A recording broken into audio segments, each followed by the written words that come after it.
Bezawada west segment లో మాజీ కేంద్ర మంత్రితో ఒక మాజీ కార్పొరేటర్ ఎమ్మెల్యేగా పోటీ పడటం ఆసక్తికరంగా మారింది. రకరకాల ట్విస్టుల మధ్య వెస్ట్ సీటు బీజేపీ ఖాతాలోకి వెళ్లి మాజీ ఎంపీ సుజనా చౌదరి ఆ పార్టీ అభ్యర్థిగా స్క్రీన్ మీదకొచ్చారు.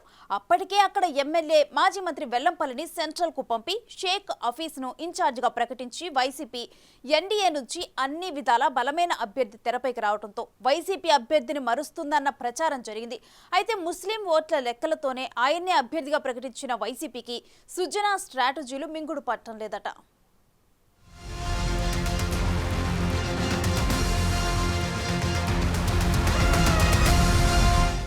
విజయవాడ పశ్చిమ నియోజకవర్గం పక్కా కమర్షియల్ సెంటర్. వన్ టౌన్ ని తనలో ఇమిడ్చుకున్న ఆ సెగ్మెంట్ వల్లే బెజవాడకు వ్యాపార రాజధాని అన్న పేరొచ్చింది. హోల్సేల్ వ్యాపారానికి పెట్టింది పేరైన అక్కడ రాజకీయ చైతన్యం కూడా ఎక్కువే. క్లాస్ మాస్ కలిసి ఉండే ఆ సెగ్మెంట్లో ఓటర్ల తీర్పు ఎప్పుడూ విలక్షణంగా ఉంటుంది. 1967 నుంచి ఇప్పటికీ 12 సార్లు ఎన్నికలు జరిగితే కాంగ్రెస్ 5 సార్లు గెలుపొందింది. కామ్రేడ్లు 3 సార్లు జెండా పాతారు. పీఆర్పీని కూడా ఆదరించిన వన్ టౌన్ ఓటర్లు వైసీపీకి 2 సార్లు పట్టం కట్టారు. టీడీపీ ఆవిర్భవించాక 1983లో ఒక్కసారే విజయవాడ వెస్టులో టీడీపీ గెలిచింది.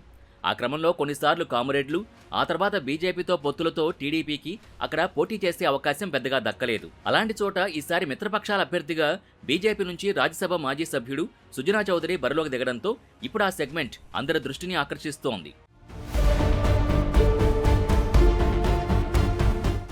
గత ఎన్నికల్లో వైసీపీ నుంచి గెలిచిన మాజీ మంత్రి వెల్లంపల్లి శ్రీనివాస్ ఈసారి వెస్టులో గెలవడం అసాధ్యమని వైసీపీ సర్వేల్లో తేలింది.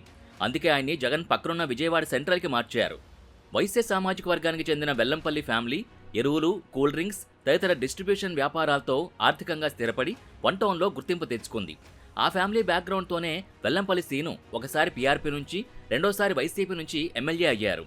రాజకీయాల్లో జూనియర్ అయినప్పటికీ ఆయనకున్న ఫైనాన్షియల్ బ్యాక్గ్రౌండ్ జగన్ క్యాబినెట్లో బెర్తు దక్కేలా చేసిందంటారు.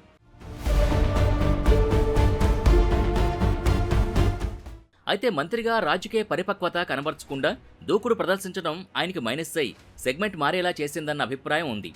ఏది ఏమైనా అలాంటి సౌండ్ పార్టీ స్థానంలో ఈసారి మాజీ కార్పొరేటర్, వైసీపీలో ఏపీ మైనార్టీస్ ఫైనాన్స్ కార్పొరేషన్ చైర్మన్గా పనిచేసిన షేక్ ఆసిఫ్కు టికెట్ ఇచ్చింది వైసీపీ. ఆయన సొంత సామాజిక వర్గంలోని వైసీపీ నేతలతో సమన్వయం చేసుకోవడానికే టైం సరిపోతోందట. జూనియర్ అయిన ఆసిఫ్ని పిల్లోళ్లా చూస్తున్నారట వెస్ట్ వైసీపీ నేతలు. దాంతో వైసీపీ అభ్యర్థి ప్రచారంలో ఒంటరి పోరాటం చేస్తున్నారు. రిలీజ్ చేశారు. ప్రజలు చాలా ఆనందంగా ఉన్నారు. ప్రజలైతే అమ్మఒడి కూడా పెంచారు మాకు. అలాగే వాహనమిత్ర అందరూ కూడా వాళ్ళందరూ హ్యాపీగా ఉన్నారు. 10,000 నుంచి 20,000 చేశారు. వాళ్ళకి బీమా సౌకర్యాన్ని కల్పించారు. అలాగే రైతు భరోసా, రైతులు కూడా ఆనందంగా ఉన్నారు జగనన్న మేనిఫెస్టోని చూసి. అనేక సదుపాయాలు, ఈబీసీ నేస్తం, అలాగా ప్రజలకి ఏదైతే జగనన్న చేస్తారో అదే చెప్పారు. ఇటు చూస్తే బీజేపీ అభ్యర్థి సుజనా చౌదరి ప్రత్యక్ష రాజకీయాలకు కొత్త అయినప్పటికీ తనదైన మార్కు చూపించే ప్రయత్నం చేస్తున్నారు. వివిధ వర్గాల నాయకులతో భేటీ అవుతూ వారి మద్దతు కూడగట్టుకుంటున్నారు. నియోజకవర్గంలో కీలకంగా ఉన్న వైశ్య సామాజిక వర్గం, ముస్లిం నేతలు ఇప్పటికే సుజనాకు మద్దతు ప్రకటించారు. టీడీపీ కీలక నేతలు ఎంకే బేగ్తో పాటు ఆయన కుమారుడు, మరో సీనియర్ నేత నాగుల్ మీరా, మాజీ ఎమ్మెల్యే జలీల్ ఖాన్లు ఆ సెగ్మెంట్లో ముస్లింలకు పెద్ద దిక్కుగా వ్యవహరిస్తూ వస్తున్నారు. ఇప్పుడు వారంతా సుజనాకు సంఘీభావం ప్రకటిస్తున్నారు. మరోవైపు జనసేన టికెట్ దక్కలేదని వైసీపీలో చేరిన పోతిన మహేష్ పదే పదే పవన్ కళ్యాణ్ని టార్గెట్ చేస్తుండటంతో జన సైనికులు ఆగ్రహంతో రగిలిపోతున్నారు. టికెట్ ఇవ్వలేదని పార్టీ మార్చిన పోతిన అక్కడ ఏం సాధించారని ఫైర్ అవుతున్నారు. వారంతా సుజనా ప్రచారంలో చురుగ్గా పాల్గొంటున్నారు. అదలా ఉంటే పాత బస్తీలో కొండ ప్రాంతాల ఓటర్ల ప్రభావం ఎక్కువ. వారి ప్రధాన సమస్యలైన విద్య, రోడ్ కనెక్టివిటీ, మౌలిక సదుపాయాల అభివృద్ధి, కొండ ప్రాంతాల నివాసితులకి నీటి వసతి వంటి వాటిపై సుజనా చౌదరి నిర్దిష్టమైన హామీలిస్తూ ఓటర్స్ని ఆకట్టుకునే ప్రయత్నం చేస్తున్నారు.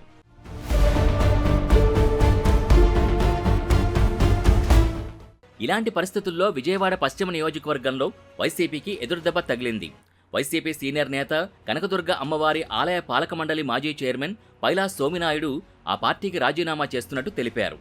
కొండ ప్రాంత ఓటర్స్లో మంచి పలుకుబడి ఉన్న బీసీ సీనియర్ నేత సోమినాయుడు ఎన్నికల టైంలో వైసీపీకి గుడ్ బై చెప్పడం ఆ పార్టీకి పెద్ద దెబ్బే అన్న అభిప్రాయం వ్యక్తమవుతోంది. సామాజిక వర్గానికి చెందిన తనకి వైకాపా టికెట్ ఇవ్వలేదని అన్నారు. వైసీపీ ఎంపీ అభ్యర్థి కేశినేని నాని తనని ప్రచారానికి కూడా రమ్మని కోరలేదని, వైసీపీలో తనకు జరిగిన అవమానాలతో బాధపడి ఆ పార్టీని వీడారాయన. ఆయన కూటమికి మద్దతు ప్రకటించే అవకాశం ఉండడం సుజనాకు మరింత ప్లస్ అవుతుందని అంటున్నారు. మరి ఇలాంటి పరిస్థితుల్లో వైసీపీ వ్యూహం ఎలా ఉంటుందో చూడాలి.